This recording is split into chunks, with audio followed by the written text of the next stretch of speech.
tekijänoikeuslait on säädetty kauan ennen kuin YouTube oli olemassakaan. Ja nyt EU miettii, miten nämä tekijänoikeudet saataisiin päivitettyä tähän päivään niin, että ne vastaisi netin sisällön käyttäjien ja tekijöiden tarpeita. Ja sen takia me mennään nyt tapaamaan Santeri Ojalaa.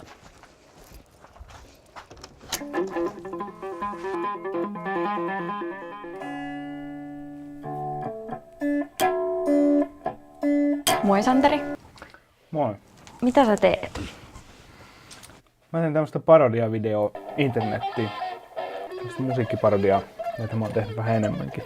Mä käytän kolmannen osapuolen kuvaraitaa, johon mä liitän oman ääniraidan, jolloin mä teen parodiaa musiikkivideosta. No tuntuuko susta itse, että sä teet siinä jotain rikollista? Sä käytät niitä?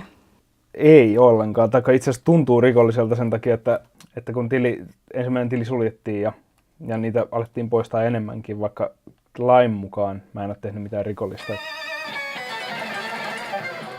Netti on luovuuden runsauden sarvi, jossa käyttäjät luovat vanhasta uutta. YouTube on tämän päivän kansanperinnearkisto. Mutta käytännössä lipsynkkauksia ja hiteillä höystettyjä häävideoita pidetään laittomina nykysääntöjen mukaan. Missä kulkee kopioinnin ja taiteen raja? Koska YouTube on myös täynnä kaikkea sellaista, että ladataan vaan muiden sisältöä omanansa ja yritetään hyötyä siitä muiden tekemästä sisällöstä suoraan. On itsellä se ajatus, että esimerkiksi tämän artistin, mitä mä nyt parodioin tässä, mä en yritä käytännössä hyötyä tämän artistin olemassa olevasta niin kuin jutusta varsinaisesti, vaan mä yritän vaan näyttää sen uudessa valossa ja tehdä niin kuin omaa sisältöä tuottaa, että se oman tuotoksen osuus on paljon suurempi. Ydinkysymys on, miten jaetaan sisältöä niin, että se hyödyttää tekijää ja käyttäjää eikä kaada kenenkään taloutta. Digitaalisten sisämarkkinoiden laatijat joutuvat pohtimaan, mitä saa klikata ja ladata.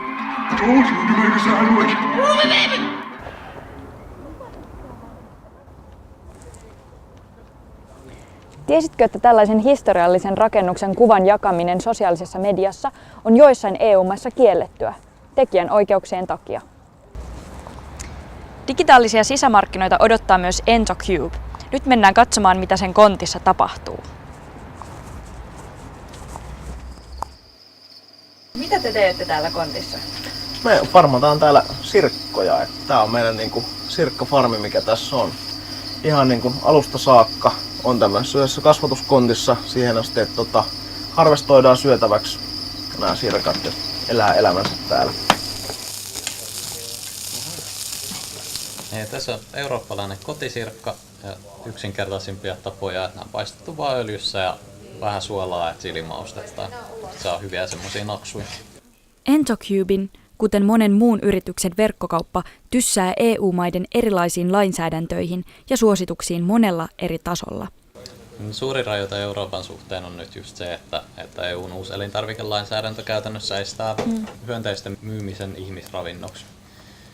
Ja muutama maa EU:ssa on tulkinnut säädöksiä vähän omalla tavallaan ja on sallinut kansallisesti tietynlaisten hyönteistuotteiden myymisen, mutta Suomessa näiden myyminen olisi laitonta. Saanko mä maistaa näitä hyönteisiä? Totta kai nämä on ihan tuota pikaa valmiita. Miten EUn digitaaliset sisämarkkinat helpottaisi teidän verkkomarkkinointia ja myyntiä? Toki me halutaan, että hyönteistuotteita on verkkokaupassa esimerkiksi myynnissä ihan Euroopan laajuisesti. Että ei ole mikään ongelma postittaa Suomesta ympäri Eurooppaa käytännössä mitä tahansa. Että kyllä me nähdään, että markkinat tulee olemaan hyvin iso ja me halutaan olla iso tekijä siinä mukana. Mulle tuleekin kala mieleen tästä vähän. Niin moni sanoo, että katkarapu on aika lähellä. Täällä Slash-tapahtumassa kokoontuu valtava määrä nuoria startup-yrittäjiä. Heidän kaikkien toiminnalleen digitaaliset sisämarkkinat ovat elintärkeää. EUn mukaan unioni menettää satoja miljardeja euroja vuodessa digitaalisten sisämarkkinoiden ongelmien takia. Jäsenmaiden säädökset, verokäytännöt ja postin kulku vaikeuttavat kauppaa. We have 28 different markets. We have different VAT rules, intellectual property rules are all different. whereas in the United States, being a large single market, you can do that. The problem is that our legislation is not catching up to technological reality.